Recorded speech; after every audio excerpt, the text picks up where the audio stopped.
Good morning, students. Today's lecture it's about posterior triangle of the neck. So these are the learning objectives of today's class. At the end of the lecture, all the students should able to describe and demonstrate the posterior triangle, boundaries and contents of the posterior triangle, and should able to describe the origin, insertion and nosoplay of the sternocleidomastoid muscle and the omohyoid muscle, and should able to explain the anatomical basis of right neck. So these are the objectives of today's lecture.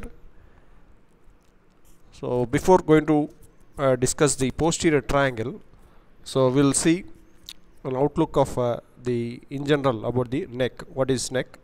So neck is the region of the body that lies between the lower border of the mandible and the suprasternal notch and the upper border of the clavicle. Okay, so this is the this part of the body. Of course, what is this called? The constricted cylindrical, cylinder like the part of the body. What is called neck? You can see the neck here. Of course, the superior is limited by means of the lower border of the mandible. You can see, so this is the lower border of the mandibles. Of course, the mandible has got U-shaped body. The body has got lower border, otherwise called base of the mandible. So what is this called? Base of the mandible. So the base of the mandible close to the angle. So from there is a line, imaginary line from angle to the mastoid process. So that also, so this imaginary line and the base of the mandible together, so that limits the neck anteriorly. Okay, that limits the neck anteriorly. Okay, from the face. Is it clear? So coming to the lower extent of the neck, so here comes the suprasternal notch. From the suprasternal notch from towards laterally, so we have the upper border of the clavicle. So this line, so that limits the neck from the anterior chest wall. So that's about these two lines anteriorly. And come to the posterior aspect. So the posterior aspect, so we have the upper border of the scapula, and in the midline, so very important, the bony landmark. So that is the spine of the 7th cervical vertebra. So the 7th cervical vertebra, it is otherwise called vertebrae prominence, because the spine of the 7th cervical vertebra is it is more prominent than the other spines of the cervical vertebrae. So that's why it is the 7th cervical is otherwise called vertebrae prominence. So the vertebrae prominence, so that limits the neck in the midline over the posterior aspect. Okay, so on either sides we have the upper border of the scapula, So that is the lower extent. Okay, and coming to the upper part, so the posteriorly it is limited by the, so we have the superior nuchal lines, and in the midline we have the external occipital protuberance. So these are the bony landmarks and the surface landmarks. Okay, so that limits the neck, above and below. So thereby you can get the extent of the neck. So this part is called neck. So hope it is clear for you, the extent of the neck. So come to the next slide. So what is the skin over the neck? The skin over the neck, of course we have the thin skin, so that trends the lines of cleavages which are horizontally placed, that run almost horizontally around the neck. Okay, so that encircles the neck over the skin.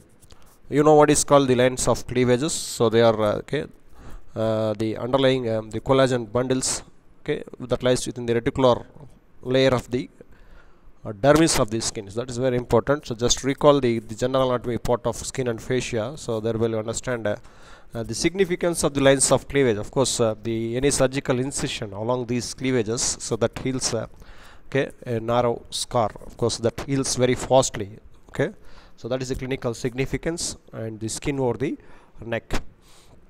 So next to the skin we have superficial fascia. So it is a thin layer of connective tissue, so consisting of platysma. Of course, so platysma is a subcutaneous, like the facial muscles of the facial muscles of expression. So this is also a subcutaneous muscle, so that comes over the neck, anterior part of the neck region. Okay, and consisting of the cutaneous nerves, superficial veins and superficial cervical group of lymph nodes. These are all the contents in the superficial fascia of the neck. So come to the cutaneous nerves. So the very important nerves that supplies the neck region. So you can see the picture nicely. So mainly the back of the neck, it is supplied with the greater occipital nerve, so which is branched from the posterior ramus of the C2. Okay, from C1 to C4. So we have the cervical plexus. Cervical plexus, again the plexus has got the anterior rami, posterior rami. So the posterior rami of greater occipital, so that supplies the sensory innervation or the neck, back of the neck. You can see the picture there very nicely. Greater occipital is very important. It is the thickest cutaneous nerve in the body. Okay, thickest cutaneous nerve that we'll see in the suboccipital triangle, the next coming dissection. Okay, just remember the greater occipital, which is the thickest cutaneous nerve in the body, and the C1. So this is very important. They noted a point here. So C1, it doesn't have any cutaneous branches. Okay, the first the cervical segment, so it doesn't have any cutaneous branches. Okay, the C1 to C4 forms the cervical plexus. Hope you know the from C5 onwards that forms the brachial plexus. So that's about the back of the neck and its the skin cutaneous innervation. Come to the front and sides of the neck. The front and the sides of the neck, the skin is supplied by these branches. We have the anterior rami of C to C4 through the branches of cervical plexus. So these are the branches. Again, the lesser occipital, great auricular, and the transverse cervical. So these branches that supplies the skin or the anterior aspect. Okay, and supraclavicular nerves. So these are from C3 C4, C3 C4. So this we already discussed in the upper limb part. So at the time of the first day of dissection over the anterior chest wall, the skin, okay, the cutaneous innervation of the pectoral region above the transverse ridge, below the transverse ridge, C3 C4. So these are the branches. Supraclavicular from middle, okay, of course the medial, middle, and the lateral supraclavicular nerves that lies within the superficial fascia. Superficial fascia, it descends downwards, it comes over the clavicle. Occasionally the middle one pierces the clavicle. So this we studied in the peculiarity of the clavicle. Okay, just recall all these things and correlate with the upper limb part and the lower limb part. Of course, for sake of our convenience, so the anatomy, of course, it is divided into regions, but at the same time, so you have to correlate the regions here. Okay, so that so that's about the supraclavicular nerves coming from the C3 C4 of the cervical plexus. Okay, supplying the skin over the anterior and sides of the neck. So that's about the cutaneous nerves in the superficial fascia. And coming to the superficial veins. So we have the external jugular vein and the anterior jugular vein and their tributaries. So you can see very nicely this picture. So showing the formation of external jugular vein, which is formed by the retromandibular vein. So that comes here from the, okay, that lies within the parotid gland. So it descends downwards from the parotid gland. It divides into anterior division, posterior division, close to the angle of the mandible. So that you can see that this bit, okay, so this is the continuation here. It is not seen in the diagram, but still that we'll see in the dissection part. Okay, so this is the retromandibular vein dividing into the anterior division, posterior division. You can see the anterior division, it joins with the facial vein, thereby forming the, okay, common facial vein, so that opens into the anterior jugular vein. So coming to the important vein in the neck, so we have the external jugular vein. This is very important, the external jugular vein. Its formation, that is by the posterior division of retromandibular vein joining with the posterior auricular vein. So there we form the external jugular vein. Okay, so very important, the external jugular vein. It crosses the sternocleidomastoid, okay, and of course underneath the platysma, platysma. So that's about it. Opens into the subclavian vein. Okay, is it clear? So that's about the external jugular vein and its formation. Okay. So next, so here this area, the anterior aspect of the neck. So these are sides of the neck. Of course, to come into the anterior aspect of the neck, so we have an important vein. There comes the anterior jugular vein. So we have right anterior jugular, left anterior jugular veins. They are found by the submental plexus that lies in the submental triangle of the anterior triangle of the neck. So that we'll discuss in the anterior triangle. So it's about the submental plexus that gives rise to the anterior jugular vein that descends downwards. So close to the suprasternal notch, so jugular notch, very important. So the two anterior jugular veins, both right and left veins, that are united by the jugular arch. Okay, so that's about the jugular arch formation. and the anterior jugular veins. So that's all about the superficial veins, the main superficial veins of the neck region. Okay, next. So next, coming to the deep fascia. So that's about the superficial fascia, so presenting the cutaneous nerves and the superficial veins, and a muscle called, of course, the subcutaneous muscle, what is called the platysma. Okay, so that's about the superficial fascia. Next to the superficial fascia, the deep fascia of the neck. Okay, so there is a special class, of course. So there is a, okay, they allotted the 1 hour class for the deep cervical fascia, but still, okay, briefly about the deep cervical fascia, otherwise called the Colles fascia, otherwise called Colles fascia. You can see the deep cervical fascia. It presents mainly the investing layer. So this pink color thing, the outermost one, what is the pink color? What is this called? Investing layer. This is called investing layer. It has got layers again, of course. Okay, the deep cervical fascia has got investing layer. So followed by this green color. You can see the green color. Next comes the green color. That is called prevertebral layer. What is this? Prevertebral layer. And this blue color in front. So this blue color is called pretracheal fascia. Okay, so the prevertebral layer, prevertebral fascia, pretracheal fascia, investing layer. Okay, so 3 layers of the deep cervical fascia. Is it clear? So the carotid fascia or the carotid sheath, it is derived from the pretracheal and prevertebral. Okay, surrounding the important the vessels, nerves, that you can see, they are enclosed by the carotid sheath.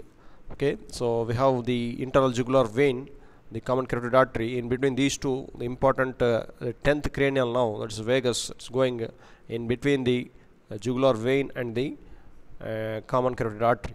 Okay, so that's about the carotid sheath or the carotid fascia. So all this, it will be discussed in the cervical fascia class in detail. So that's about the deep cervical fascia. Okay, and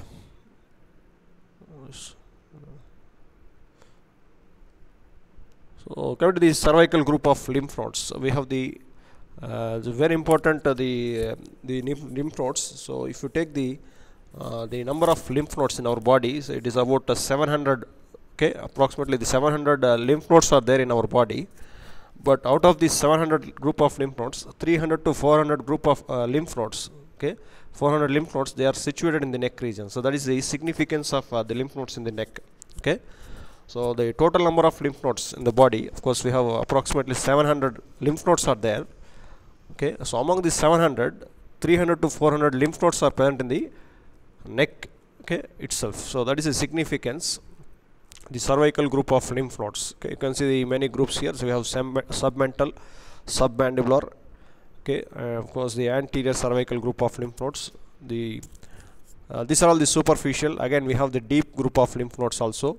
Okay, so it's about the cervical group of lymph nodes.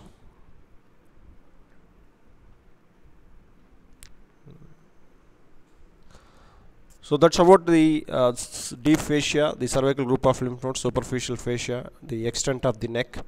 Okay, and mainly the neck has got very important. So mainly we have the regions here. So the main regions of the neck that we are going to study. So we have anterior median region. So that stretches from the symphysis mentae to the suprasternal notch. Okay, anterior median line, otherwise called region, anterior median region. And here comes the posterior median line that stretches from the external occipital protuberance to the 7th cervical vertebra, the spinous process of vertebrae prominence. So that is the extent of posterior median region or posterior median line, and this is anterior median line. Is it clear? So anterior median line, posterior median line, sides of the neck. You can see the sides of the neck and back of the neck, Okay, so that's about these are the sub regions of the neck. Okay, so mainly we have anterior median line. So the anterior median line here, it is very important. So across these anterior median lines, very important structures that lies along this line. So that's why the anterior median line is very important. So rather the posterior median line, where only one structure, that is the ligamentum nuchae. Ligamentum nuchae, the entire stretch of the posterior median line that stretches from the external occipital protuberance to the spinous process of the vertebrae prominence. There comes only one structure, what is the ligamentum nuchae. Okay, so but if you take the anterior median line, so it has got very important structures from above downwards. So the anterior median line that extends from the symphysis mentae to the suprasternal notch. From above downwards, the structures that lies along this line, midline. Okay, so what are the structures from above downwards? We have, okay, very important, that starts from the mylohyoid raphe. Okay, so we have the mylohyoid muscle, so the right side mylohyoid, left side mylohyoid, these two muscles that interlace in the midline, so they were forming a raphe there. So that is called mylohyoid raphe, the mylohyoid raphe of the oral diaphragm. Okay, the mylohyoid muscle that forms the oral diaphragm. And of course we have the submental group of lymph nodes, mylohyoid raphe. Then followed by the very important structure, then comes the hyoid bone. Okay, so the body of the hyoid that lies in the midline. Okay, hyoid bone. So then comes the thyrohyoid membrane, so pierced by the internal jugular vein and the superior laryngeal artery. Okay, superior laryngeal vessels. Okay, that is thyrohyoid membrane, stretches between the body of the hyoid bone and the thyroid cartilage. What is that? Thyrohyoid membrane. So the thyrohyoid membrane followed by the we have the thyroid cartilage. So you can see the laryngeal prominence here. So this is a laryngeal prominence in the midline. Okay, so that is formed by the thyroid cartilage. So we have the laminae, the two laminae that makes an angle in the midline. What is called laryngeal prominence, or is called Adam's apple. So it is more prominent in case of males rather than the females. That's why it is Adam's apple, the laryngeal prominence in the midline. Okay, followed by the thyrohyoid membrane, laryngeal prominence. So then comes the median cricothyroid ligament. Then comes the cricoid cartilage. Okay, so the thyroid cartilage followed by the cricoid cartilage. So then comes, so after the cricoid cartilage we have the first and the second tracheal rings.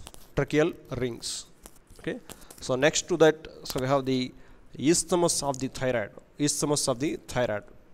Okay, so after the isthmus of the thyroid, we have the anterior jugular venous arch. So that already we discussed in the superficial veins of the neck. The anterior jugular venous veins on the right side, left side. So these two united in the midline by means of the jugular arch. So that comes in the midline. So then comes the suprasternal space. So these are the structures that lies from above downwards along the anterior median line. It's very important structures. We have the isthmus of the thyroid gland in front of the second, third, fourth tracheal rings. The upper border of the isthmus, we have the superior thyroid artery. Okay, the right and left anastomosis. In relation to lower border of the isthmus, we have inferior thyroid artery anastomosis. Okay, and above that we have the cricoid cartilage. Then comes the laryngeal prominence. Then comes the thyroid membrane. So I am going from below above. Okay, so that's about the midline structures. Go through the textbook, read the anterior median line, very important structures that lies, and there is a clinical aspect also. So tracheostomy, upper tracheostomy, lower tracheostomy. So read about all these things in the textbook. Okay, that is about the anterior median line. Okay, so that's about the anterior median line. And the posterior median line, of course, it doesn't have any important structures. And then comes the back of the neck that we'll discuss in the dissection part. So coming to the sides of the neck. So apart from the anterior median line, posterior median line, back of the neck, and we have the sides of the neck. So this diagram very nicely seen. This is the sides of the neck. The sides of the neck, it is divided into two triangles by means of this muscle. So very important muscle, that is sternocleidomastoid. You can see the sternocleido. So this is the sternal head and this is the clavicular head together. So it is inserted into the mastoid process. That's why it is called a sternocleidomastoid muscle that divides these sides of the neck into two triangles. We have, this is called anterior triangle, anterior to the sternocleidomastoid, posterior triangle, posterior to the sternocleidomastoid. So this part. Okay, So our lecture, it's about posterior triangle of the neck. So we will start the neck part of the head and neck with the posterior triangle. Is it clear? So hope you are following. So that's about the anterior triangle, posterior triangle. You can see very nicely the anterior triangle, the apex is directed downwards, the base is directed upwards. The posterior triangle, apex is directed upwards and the base is directed downwards. Okay, so that's about today's lecture. We have posterior triangle of the neck. So coming to the posterior triangle. So what are the boundaries of posterior triangle? So these are the boundaries of posterior triangle. So anteriorly it is bounded by, so the posterior border of the sternocleidomastoid. You can see the sternocleidomastoid muscles, it has got anterior border, posterior border. The posterior border of the sternocleidomastoid, that forms the anterior boundary of posterior triangle. Okay, so the posterior boundary, it is formed by the anterior border of trapezius, So very nicely the anterior boundary, posterior boundary. So these two boundaries superiorly that converge and thereby forming the apex of the triangle. So this is the area, apex of the triangle, and of course here the base of the triangle, it is formed by the middle 1/3 of the clavicle. Of course clavicle has got medial 1/3, lateral 1/3. Okay, so the middle 1/3 that forms the base of the clavicle. Okay, so roof of the triangle, of course it is formed by the skin, superficial fascia, platysma, investing layer of deep fascia, and the floor, it is formed by the, of course it is covered by the prevertebral fascia, and underneath the prevertebral fascia we have the muscles. So that will discuss under the this slide. You can see the floor, the muscles of the floor formed by the the muscular floor of the posterior triangle formed by these muscles from above downwards. So you can see nicely the first muscle. So they are the vertical fibers. Okay, so the vertical fibers, very small part. So you can see here the orange color. This is the vertical fiber. They are the vertical fibers. How to differentiate the semispinalis from the splenius? The semispinalis presents the vertical fibers. The splenius has got oblique fibers. So this part is semispinalis capitis. Then comes the splenius capitis. Of course, the levator scapulae, and then comes the scalenus medius and the scalenus anterior. Okay, so here comes the scalenus anterior. You can see the scalenus anterior here. So the scalenus medius, and what is this? Levator scapulae. Okay, so these are the muscles. Of course, sometimes you can see the scalenus posterior also in between the medius and the levator scapulae. So that's about the scalenus muscle and the levator scapulae, splenius capitis, all these muscles forming the floor of the posterior triangle. Okay, so that's the floor of the posterior triangle of the neck. So coming to the important muscles, so dividing the sides of the neck into the two triangles, we have the sternocleidomastoid. Its origin, it arises from the upper part of the manubrium sternum and the medial third of the clavicle, inserted in the mastoid process and lateral part of the superior nuchal lines. Okay, it is supplied by the 11th cranial nerve, that is the spinal part of the accessory nerve, which is motor, and the ventral rami of C2 C3, which are proprioceptive. Okay, proprioception. So next, the action of the muscle, it is both the muscles together, acting together, it extend the head at atlanto-occipital joint and flex at the cervical part of the vertebral column. That is the action. So extension of the atlanto-occipital joint and the flexion, the cervical part of the vertebral column. Okay, so that is the important function, the action of the sternocleidomastoid. The contraction of one muscle moves the face to the opposite side. So that is the action of the sternocleidomastoid. So both the muscles together, so that acts on the atlanto-occipital joint. Okay, so where that extension of the head and the flexion of the cervical part of the vertebral column.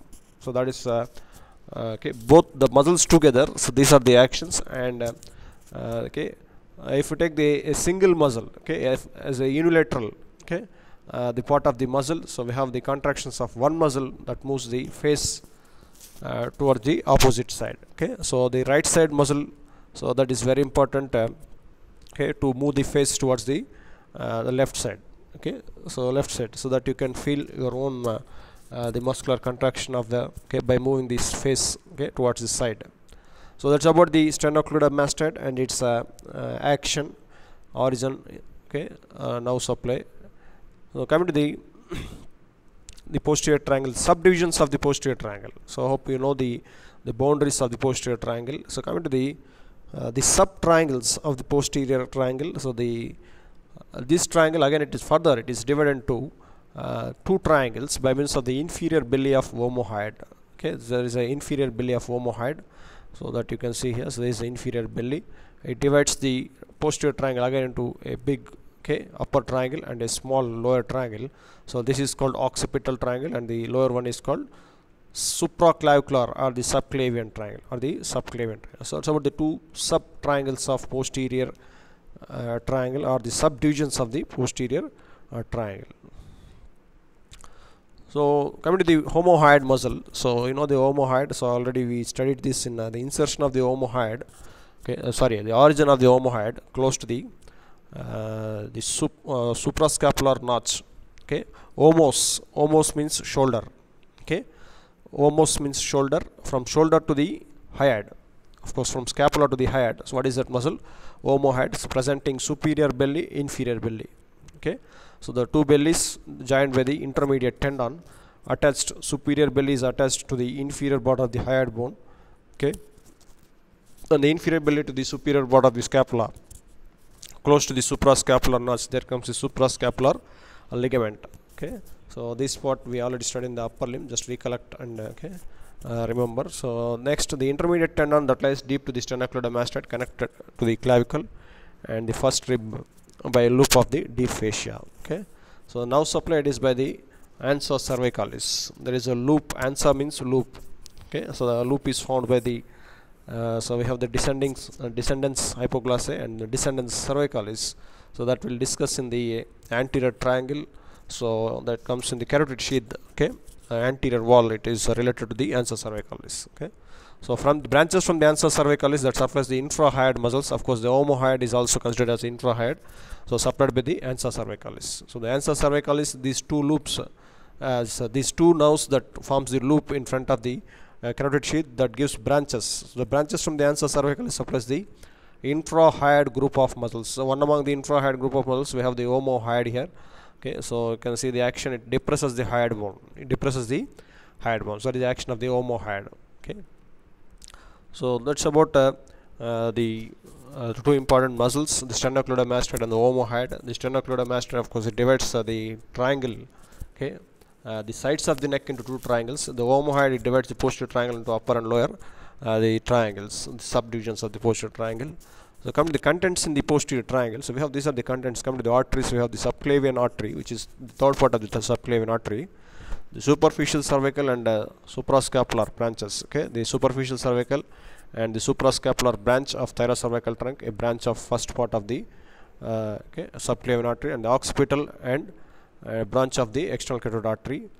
Okay, so next, these are the veins. Already we discussed the external jugular vein, its formation, termination, and tributaries.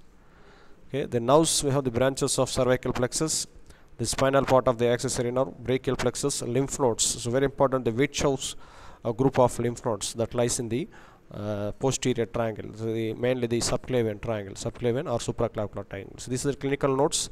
So torticol is otherwise called wry neck. That is because of the congenital. Okay, that is due to excessive stretching of the sternocleidomastoid at the time of labor. Okay, so the childbirth.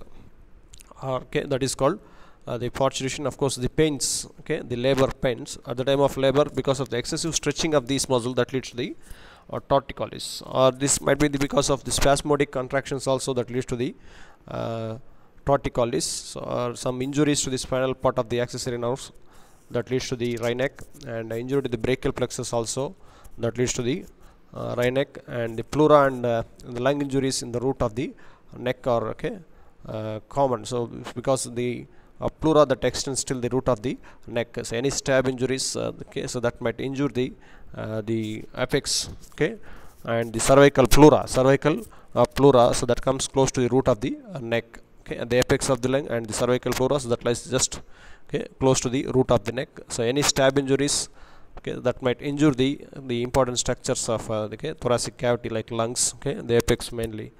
So that's about the injuries of pleura and the lung close to the root of the neck.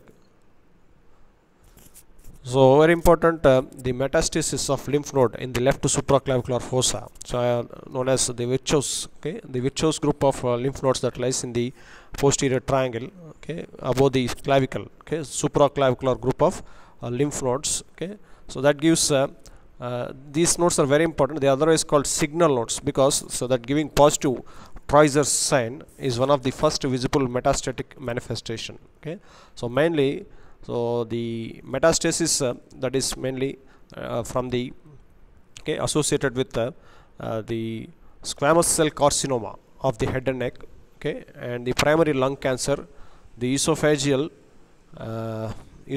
cancers, the cancer in the abdomen and pelvic regions. So all these cancers, the metastasis, so that is felt over the clavicle. So those group of lymph nodes called Virchow's nodes, and very important, these are called signal nodes. Signal nodes. So the supraclavicular adenopathy, so that is the signal for the so the cancer of the squamous cell carcinoma, or the primary lung cancer, the esophageal cancer, or the cancer in the abdomen or the pelvic region. Okay, so otherwise called the Treuzer's sign. So the enlarged hard lymph nodes in the left supraclavicular, mainly the left side, it is called as Treuzer's sign. So that's about the significance of Virchow's group of lymph nodes in the supraclavicular fossa, or the supraclavicular triangle. Okay, so the subtriangle of the posterior triangle.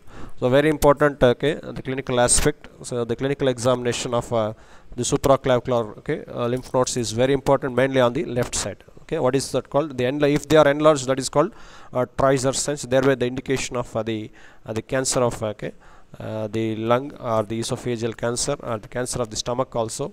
Okay, so where you can see the enlarged group of lymph nodes in the supraclavicular fossa. So that's about the clinical aspect. Thank you for your patience listening. So that's about today's lecture.